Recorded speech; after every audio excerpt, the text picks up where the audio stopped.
Friends, ఎలా ఉన్నారు? Welcome back to my channel. Please like, share and subscribe. KGF గురించి బహుశా తెలియని వారు లేరేమో. గోల్డ్ మైనింగ్ అండ్ ఎక్స్ట్రాక్షన్ ఇక్కడ జరుగుతుంది. అలాంటి కేజీఎఫ్ ఉన్నది కోలార్ జిల్లాలో. ఇది కర్ణాటకలో ఉంది. ఇక్కడ ములబాగిల్ తాలూకా కూడా ఉంది. ములబాగిల్ దోశ కూడా చాలా ఫేమస్. ములబాగిల్ని చిన్నదన్నాడు అని అంటారు. సూర్యుడు మొట్టమొదట ఉదయించి తన కిరణాలను ప్రసరించే స్థలం ఇది. అందుకే దీన్ని భాస్కర క్షేత్రం అని కూడా అంటారు. ఇది తిరుపతికి వెళ్లే దారిలోనే ఉంటుంది. ములయవారద రాజధాని ఈ ములబాగిలు. బ్రిటిష్ వారు ఓడిపోయి ఈస్ట్ ఇండియాకి వెళ్లిపోయింది ఇక్కడ్నుంచే అట. మైసూరు సంస్థాపకులు యుద్ధంలో గెలిచిన స్థలం ఇది. చాలా చరిత్ర కలిగిన ప్రదేశం ములబాగులు.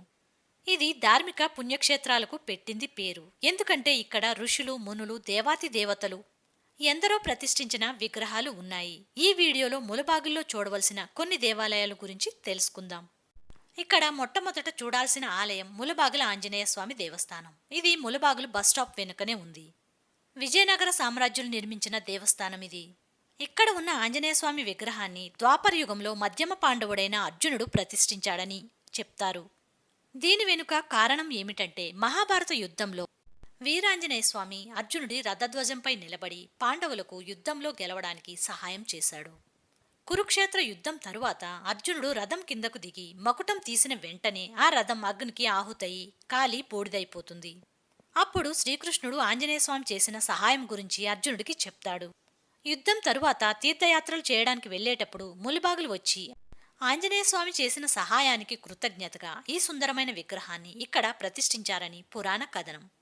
పూర్వం తిరుపతికి వెళ్లేవారు ఇక్కడి ఆంజనేయస్వామిని దర్శించుకుని వెళ్లడం వలన ఏ సమస్యలు లేకుండా వెంకన్న దర్శనం అవుతుంది అని నమ్మేవారు.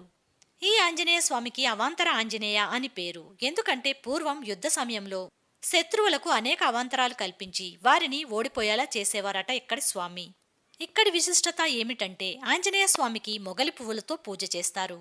365 రోజులు కూడా మొగలి పువ్వులతో నిత్య పూజ చేయాల్సిందే. అందుకే మొగలి పువ్వు సమర్పించి స్వామిని వేడుకుంటే సకల కోరికలు నెరవేరుతాయని చెప్తారు. ఇక రెండవది కురుడుమలై వినాయక స్వామి దేవస్థానం. ఇది ములుబాగుల నుంచి 10 కిలోమీటర్ల దూరంలో ఉంది. ఇక్కడి 14 అడుగుల ఎత్తైన శాలిగ్రామ శిలతో చేసిన వినాయకుడి విగ్రహాన్ని సాక్షాత్తు త్రిమూర్తులే ప్రతిష్ఠించారు అంటారు. ఇక్కడి గణేశుడు కృతయుగం నుంచి పూజించబడుతున్నాడు. శ్రీరాముడు రావణుణ్ణి సంహరించే ముందు ఇక్కడి గణేశుణ్ణి పూజించాడట. ద్వాపర యుగంలో పాండవులు కౌరవుల మీదకి యుద్ధానికి వెళ్లే ముందు కూడా ఇక్కడి గణేశుణ్ణి పూజించి విజయం పొందారు. ఈ ఆలయాన్ని శ్రీకృష్ణదేవరాయలు నిర్మించారు. ఇక్కడి గణేశుణ్ణి పూజించటం వలన విజయం సిద్ధిస్తుంది అని నమ్ముతారు. తరువాత ఆలయం కురుడుమలై సోమేశ్వర దేవస్థానం. కురుడుమలైలో ఉన్న మరొక ప్రసిద్ధ దేవాలయం సోమేశ్వర దేవస్థానం. ఈ ఆలయం చాలా పురాతనమైనది. కురుడుమలై గణేశుడి ఆలయం కన్నా కూడా పురాతనమైనది అని చెప్తారు. ఈ ఆలయ నిర్మాణానికి రామేశ్వరం నుంచి స్తంభాలు, రాళ్లు తెచ్చారట. ఇక్కడ శివుడు సోమేశ్వరుడుగా పూజలందుకుంటున్నాడు. ఇది అత్యంత మహిమాన్విత క్షేత్రంగా భావిస్తారు ప్రజలు. ఇక్కడ బయట పంజరంలో గణేశుడి విగ్రహం ఉంటుంది. దీన్ని ముట్టుకుంటే సప్తస్వరాలు వస్తాయట. అందరూ ముట్టుకుని పాడు చేస్తారని ఇలా పంజరంలో పెట్టేశారు. ఈ దేవాలయం గురించి కుతూహల విషయం ఏమిటంటే ఏ బేస్మెంట్ లేకుండా కేవలం బండ మీద నిర్మించిన ఆలయం ఇది. ఇక్కడ పార్వతీమాత క్షమదాంబ అనే పేరుతో దర్శనమిస్తుంది. కుమారస్వామి ఆలయం కూడా ఉంది. ఈ ఆలయం హొయసల కాలంలో విస్తరించబడింది. తరువాత ఉత్తనూరు వరదరాజ దేవస్థానం. ములబాగులకి 16 కిలోమీటర్ల దూరంలో ఉన్న ఆలయం ఇది. ఈ ఆలయాన్ని కర్ణాటక కంచి, ఉత్తమ కంచి అని పిలుస్తారు. ఇక్కడ మూలస్వామి వరదరాజస్వామి. లోక కళ్యాణం కోసం భృగు మహర్షి తమిళనాడు, ఇక్కడ కోలార్లో, డేకల్ ఈ 3 స్థలాలలో ఏకకాలంలో వరదరాజస్వామి వారిని ప్రతిష్ఠించాడట. భృగు మహర్షి ప్రతిష్ఠించిన వరదరాజస్వామి ఉగ్రరూపంలో ఉండటం వలన స్వామి కోపాన్ని తగ్గించటానికి ఎదురుగా ప్రహ్లాద విగ్రహాన్ని ప్రతిష్ఠించారు. ఇక్కడ స్వామి ప్రయోగచక్రంతో ఉంటారు. 4 శివాలయాల మధ్యలో ఉన్న విష్ణు ఆలయం ఇది. ములబాగిలు విరూపాక్ష ఆలయం.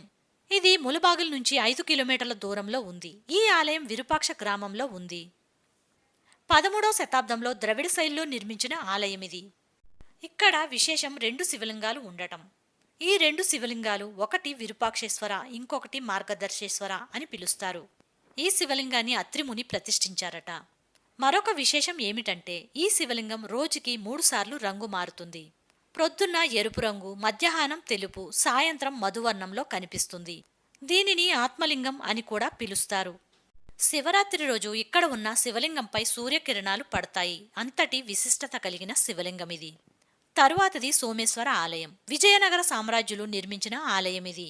ఈ గర్భగుడిలో ఉన్న శివలింగం కాశీలో ఉన్న పవిత్ర శివలింగంగా చెప్తారు.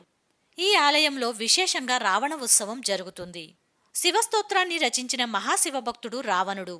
రావణుడు తన తలలను దేవుడికి హసువుగా సమర్పించడానికి సిద్ధపడిన ప్రదేశమిది. అందుకే ఇక్కడి రావణుడి విగ్రహం తన ఒక్కో తలను నరికి చేతితో పట్టుకున్నట్లుగా ఉంటుంది. తరువాతది సూర్యనారాయణ దేవస్థానం. ఈ ప్రదేశంలో పూర్వం యజ్ఞవల్క ఆశ్రమం ఉండేదట. ఆ ఆశ్రమంలో సూర్యదేవుణ్ణి ఆరాధించేవారట.